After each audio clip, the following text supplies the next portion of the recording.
आपने हर एक सुपरवाइज़र का रिसर्च इंटरेस्ट पढ़ना है। अगर तो आप सीएससी की स्कॉलरशिप अवेल करना चाहते हैं तो ये मेहनत आपको करनी होगी कि जो भी सुपरवाइज़र आप टारगेट कर रहे हैं एटलीस्ट उसके 2 से 3 पेपर्स खोलें, उनको पढ़ें, उनको पढ़ने के बाद फिर ईमेल में आके उनको आप रिलेट करें। जब आप एक रफ ईमेल प्रिपेयर करके उसको 300 से 400 प्रोफेसर्स को फॉरवर्ड करते हैं तो याद रखें यहाँ पर आप अपने इंस्टीट्यूशन के साथ साथ अपने कंट्री को रिप्रेजेंट कर रहे होते हैं। बहुत सारे स्टूडेंट्स यहाँ पर क्या करते हैं, एक ईमेल डिजाइन करते हैं, उसी ईमेल को 300 से 400 प्रोफेसर्स को एट अ टाइम फॉरवर्ड कर देते हैं। तो यहाँ पर आके आपके एडमिशन और आपके एक्सेप्टेंस लेटर के जो चांसेस हैं वो 100 से 10% पर आ जाते हैं। अस्सलाम वालेकुम, कैसे हैं आप सब। बहुत सारे दोस्त अजीज़ों के मैसेज आते हैं कि फैज़ भाई चाइना फुली फंडेड स्कॉलरशिप पर आना है तो आप किसी भी तरह हमारा एडमिशन करवा दें। बहुत सारे अजीज़ अपनी सीवीज़ भेजते हैं, डॉक्यूमेंट्स भेजते हैं। तो चलिए आज इस टॉपिक पर बात करते हैं कि क्या कोई इंडिविजुअल आपके डॉक्यूमेंट्स, आपकी सीवी या आपकी परफॉर्मेंस देखने के बाद चाइना की किसी भी यूनिवर्सिटी में एडमिशन करवा सकता है। अगर आप चाइना बैचलर, मास्टर या पीएचडी के लिए आना चाह रहे हैं तो most important thing is acceptance letter. अगर आपका सुपरवाइज़र आपको एक्सेप्टेंस लेटर नहीं देता है, भले आप किसी भी यूनिवर्सिटी के पोर्टल पर अप्लाई भी करते हैं, तो आपको एडमिशन मिलने के चांसेस बहुत कम होते हैं। एक्सेप्टेंस लेटर लेने के लिए आप किसी कंसल्टेंट का रुख करते हैं तो आपको इंतहाई कॉम्प्लिकेटेड सा रास्ता बताता है और उसके बाद आपको लगता है कि चाइना में एडमिशन मैं खुद से तो कभी नहीं करवा सकता, लिहाजा मुझे इस एजेंट के पास जाना है, इसको फ़ी पे करना है और उसके बाद मैंने अपना एडमिशन करवाना है। लेकिन ये एजेंट भी वही कुछ करता है जो आप खुद भी कर सकते हैं। आपकी एक ईमेल बनाता है, उसके बाद आपके डॉक्यूमेंट्स आपसे लेता है और उसके बाद एक ईमेल बॉडी डिज़ाइन करता है आपके नाम से। फिर डिफरेंट प्रोफेसर्स को, चूँकि एक्सपीरियंस होता है उनको, प्रोफेसर्स को सेंड करने के बाद एक एक्सेप्टेंस लेटर लेता है। वो लेटर लेने के बाद फिर आपसे 4 से 5 लाख रुपया लेता है और आप फिर अपना सारा काम आगे खुद करते हैं। तो आइए आज आपको बताते हैं कि ये ईमेल आपने कैसे डिज़ाइन करना है और ये एक्सेप्टेंस लेटर बिना किसी कंसल्टेंट के पास जाए इसको खुद कैसे अवेल करना है। चूँकि ये एडमिशन का सबसे पहला स्टेप है तो इसके लिए सबसे पहले आपने अपनी एक सीवी तैयार करनी है। सीवी का सैंपल भी आज आपसे शेयर करूंगा। इस सीवी के साथ आपने एक बिल्कुल कंसाइज सी ईमेल डिज़ाइन करनी है। बहुत सारे सोशल मीडिया पेजेस पर मैंने सीवीज़ और ईमेल्स भी देखी हैं जो कि इतनी लंबी और इतनी कॉम्प्लिकेटेड है कि जिनको देखने के बाद स्टूडेंट कहता है ये मैं प्रिपेयर नहीं कर सकता, लिहाजा मुझे अल्टीमेटली एजेंट के पास ही जाना है।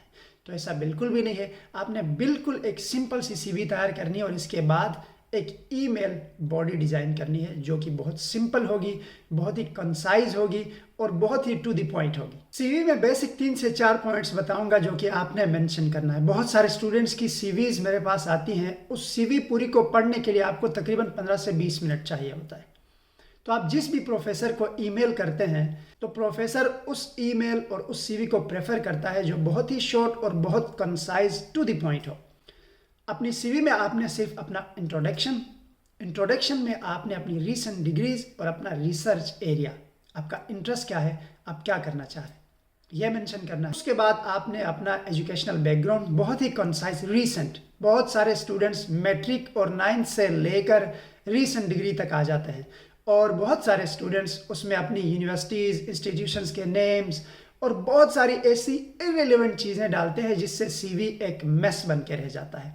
तो आपने सिंपली ईयर के साथ डेट लिखने की कोई भी ज़रूरत नहीं है। सीवी के लिए बहुत सारे स्टूडेंट्स इतने कॉम्प्लिकेटेड और इतने मुश्किल स्टेप्स बताते हैं कि स्टूडेंट्स सीवी बनवाने के लिए भी किसी और का रुख करते हैं। कैनवा सबसे बेस्ट ऑप्शन है, मैं लिंक भी डिस्क्रिप्शन में दूंगा। आप डाउनलोड करके अपने मोबाइल फ़ोन में ही इस सीवी को प्रिपेयर कर सकते हैं। स्क्रीनशॉट आपसे शेयर कर रहा हूँ, इसको भी एक नज़र देख सकते हैं क्योंकि सीवी को विजुअली यहाँ पर आपके सामने एक्सप्लेन करना बहुत टाइम लग सकता है। तो इसलिए आपने फ़ोटो के साथ स्टेप बाय स्टेप कितनी चीज़ें कैसे इनलिस्ट करनी है आप इस सीवी को देख सकते हैं। अब आते हैं ईमेल बॉडी की तरफ। बहुत सारे स्टूडेंट्स की ईमेल बॉडीज़ भी मैंने इतनी तवील देखी है कि उसको स्टार्ट से एंड तक पढ़ने में तकरीबन 10 मिनट लगते हैं और इतनी इररिलेवेंट इंफॉर्मेशन होती है कि जिसका सुपरवाइज़र के साथ कोई लेना देना नहीं होता। आपकी ईमेल बॉडी मैंने स्टार्ट में बताया बहुत ही कंसाइज होनी चाहिए। उसमें सबसे पहला स्टेप आपका इंट्रोडक्शन होना चाहिए, उसके बाद आपकी रीसेंट डिग्री होनी चाहिए, उसके बाद वेरी नेक्स्ट आपका रिसर्च इंटरेस्ट। अब बहुत सारे स्टूडेंट्स यहाँ पर क्या करते हैं, एक ईमेल डिज़ाइन करते हैं, उसी ईमेल को 300 से 400 प्रोफेसर्स को एट अ टाइम फॉरवर्ड कर देते हैं।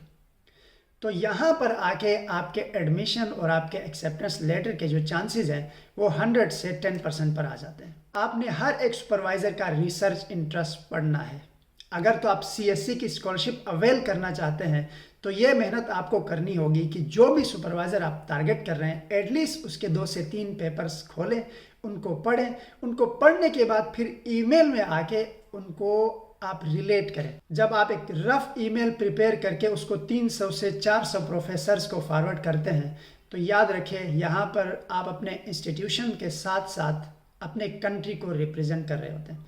मैंने बहुत सारे प्रोफेसर्स को ये रिप्लाई करते हुए देखा है कि पाकिस्तान से जितने भी स्टूडेंट्स ईमेल कर रहे हैं, क्या उनको ईमेल का तरीका नहीं आता, क्या उनको नहीं पता कि मास्टर, PhD या बैचलर्स में आने के लिए आपको क्या रिक्वायर्ड है, आपने प्रोफेसर को किस तरह से एड्रेस करना है, किस तरह से अपना रिसर्च एरिया मेंशन करना है। अगर आप CSC स्कॉलरशिप को टारगेट कर रहे हैं तो हरगिज़ ऐसा ना सोचें कि आपने डिफरेंट यूनिवर्सिटीज़ पे जाना है और 300 से 400 प्रोफेसर की ईमेल्स इनलिस्ट करनी है, उसके बाद एक ईमेल डिज़ाइन करनी है और सुबह से शाम तक बैठकर इन 300 से 400 प्रोफेसर्स को एट अ टाइम यही ईमेल सेंड करनी है और उसके बाद फिर एक्सेप्टेंस लेटर का वेट करना है।